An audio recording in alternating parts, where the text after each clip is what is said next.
Hi guys, the Liberal Conservative here, back again with another video. Turning Point USA is dead without Charlie Kirk. That might sound dramatic, but if you strip away the branding, the donors, and the social media clips, what you're really left with is one person holding the entire operation together. Charlie Kirk is Turning Point USA. Charlie Kirk was Turning Point USA, and that is the problem. Turning Point USA was built as a youth movement, a decentralized army of college activists spreading conservative ideas across campuses. But over time, it stopped functioning like a movement and started operating like a personal brand. And when your organization becomes dependent on one voice, one personality, one face, it is no longer a movement. It's a franchise. Take Charlie Kirk out of the picture and what happens? There's no clear second in command with national recognition, no breakout thinkers shaping the ideology, no bench of leaders capable of commanding attention on their own. Most people can't name a single turning point figure who matters without Charlie introducing them first. That is not an accident.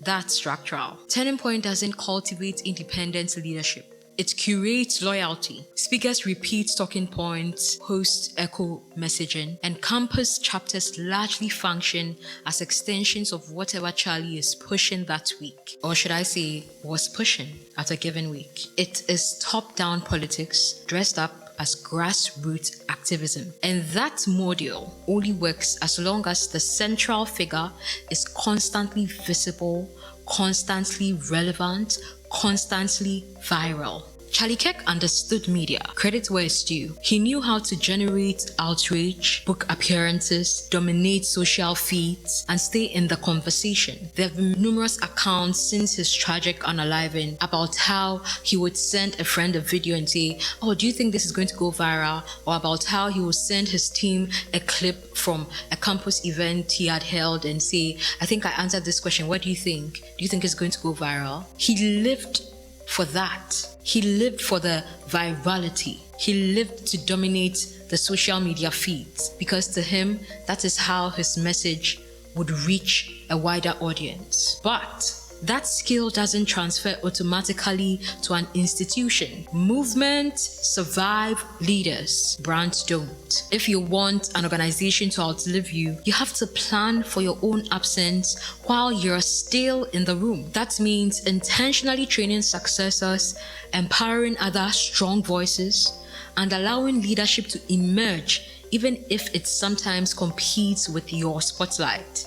Real institutions don't fear being replaced. They prepare for it. You can still be the face, the founder, the most visible figure, but behind the scenes, there should be systems, culture, and people capable of carrying the mission forward without you. When that work isn't done proactively, what you're building isn't an organization, it's a dependency. Look at organizations that actually outlasted their founders. What do they have in common? They created systems, norms, and leaders who could disagree internally while still pushing a shared mission forward. Turning Point doesn't allow that kind of independence, I'm sorry to say. I mean, it seems like anyone who steps too far outside the approved lane either disappears or gets quietly sidelined by the organization. So instead of intellectual evolution, you get repetition. Instead of debate, you get applause lines. Instead of strategy, you get vibes. And vibes don't build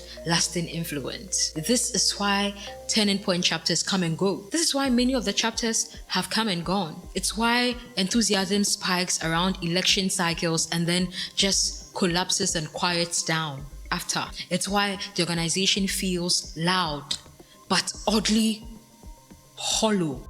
As things stand right now, to me, there's no one within Turning Point who comes close to matching Charlie Kirk's level of charisma, confidence, or command of attention, at least among the front-facing figures we've actually seen or been shown. I mean, there seems to be no natural successor with their own gravitational pull. Instead, what it feels like we are watching is an attempt to manufacture relevance by elevating people the audience hasn't organically chosen. People we're told are amazing, rather than people who have actually proven it and earned that status on their own. And yes, in my opinion, that includes figures who were closest to Charlie himself, like the so-called amazing Mikey McCoy, and even Charlie's wife, Erika Kirk. Familiarity doesn't automatically translate into leadership. And that is my honest take. And I feel like that is where Turning Point is making a really huge misstep, right? Because the result is an organization that feels disoriented. You can see it in the numbers. Engagement around the Charlie Kirk show and even the broader Turning Point ecosystem has noticeably softened and in some cases dropped sharply over the past month or so. The messaging feels less focused, less sharp, almost like it's constantly trying to regain its footing. What used to feel like a movement has increasingly turned into a defending ourselves show, responding to accusations, debunking conspiracies, explaining narratives, rather than setting the agenda. The plot has been lost, not because the mission disappeared, but because the center of gravity did. Their center of gravity, Charlie Kirk, is gone. And ironically, the only thing keeping Turning Point in the broader media conversation right now isn't its own momentum, it is outside commentary. I genuinely believe that people like Candace Owens, Ian Carroll, Coach Colin, Patriotic Housewife, and other YouTube commentators, other conservative YouTube commentators talking about Turning Point are doing more to keep it relevant than Turning Point speaking for itself.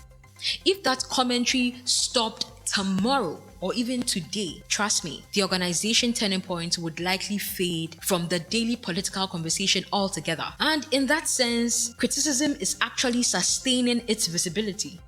And here is something I genuinely think about, and I will just be honest with you because that's the vibe I want on this channel. This is what I think, and listen to me carefully before you push back. If Turning Point was going to pick a successor who could actually continue what Charlie built, to me, Candace Owens is the best candidate. But this is something they will never admit to.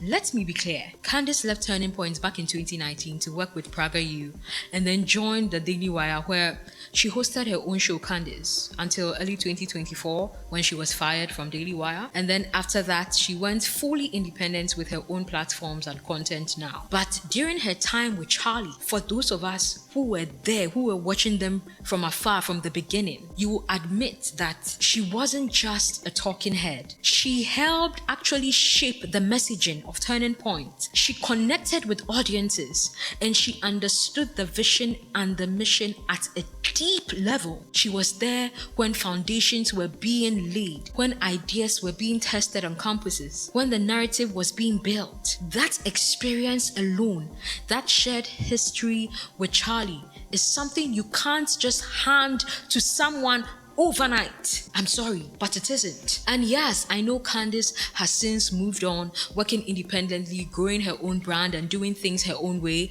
so she probably wouldn't have had the time or even the desire to come back and run Turning Point. But from my honest opinion, my honest point of view, if there was any person around who could have stepped into a leadership role with credibility, charisma, and the understanding of the movement Charlie Kirk built, it is Candace Owens. And now, just to be clear, before people jump in my comments, this isn't shade toward Erika Kirk, not at all. I am not questioning Erika Kirk's or any other current Turning Point team members' loyalty, character, or proximity to Charlie Kirk. I am strictly talking about compatibility and merit. We spend a lot of time in the conservative spaces criticizing DEI and arguing that leadership should be earned, not just given or assigned. So it is only fair that that same standard has to apply here too. Don't you think so? If we're serious about acknowledging and rewarding merit, then we also have to be honest about who actually has the qualification, experience, the credibility, and the proven ability to lead an organization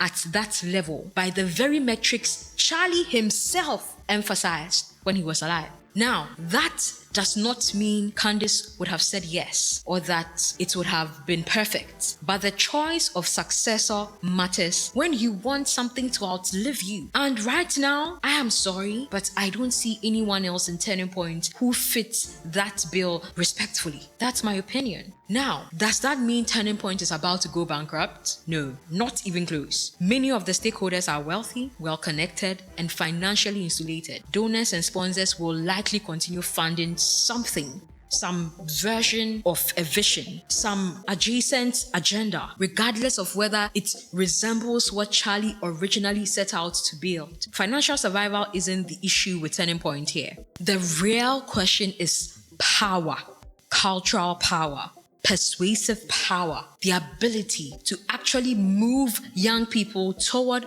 conservatism, Republican politics, or MAGA-style populism at scale.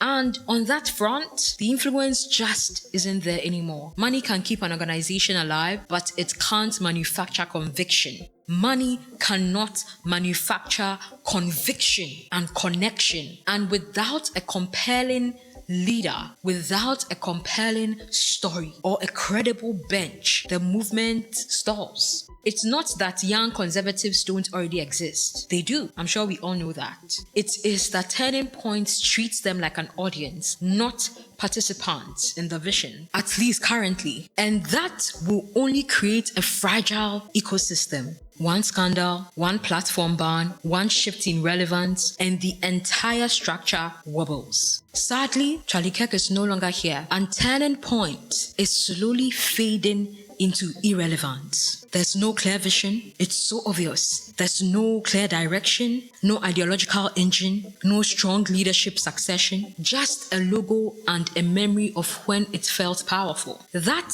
does not mean Charlie Kirk was unintelligent or ineffective. Not at all. That is not what I'm saying.